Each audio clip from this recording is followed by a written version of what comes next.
Now this is a part of the process. A process that chronicles leading scoring status, that marvels at actual wins, that banters about the potential for championships, always celebrating greatness along the way. Step back three, hit it, 47 for Joel. The city of Philadelphia has awaited this moment for years. So have many others throughout the basketball world, wondering if Joel Embiid would ever get to this point. The point where he's recognized as the best in the world, with championships on the horizon, able to be dependent and relied upon for something other than missing games.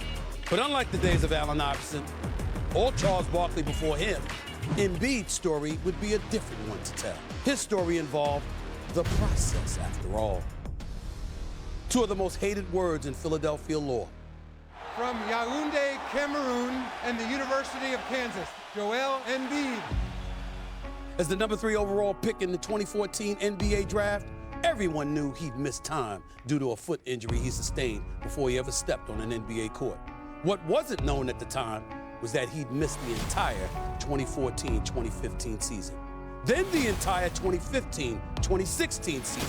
Then 51 games of the 2016-2017 season, creating the kind of despair and despondency erased only by euphoric results. We just gotta trust the process, but I think this year gonna be a big turning point for us.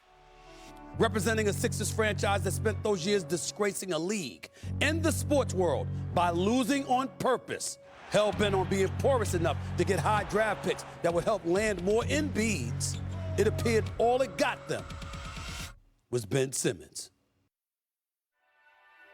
But that was then. We're here now.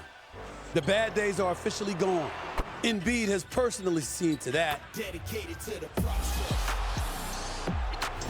He averaged the league best 33.1 points per game this season, a career best 65.6 true shooting percentage. He became the first center to win back-to-back NBA scoring titles since Bob McAdoo did so nearly 50 years earlier.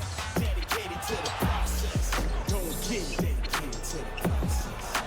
In March, 10 straight games, scoring at least 30 points on at least 50% shooting from the field, followed by a 52-point performance versus the Celtics in April, cemented his quest to finally stop finishing as a runner-up in the MVP ballot to Nikola Jokic, as he had the previous 2 seasons.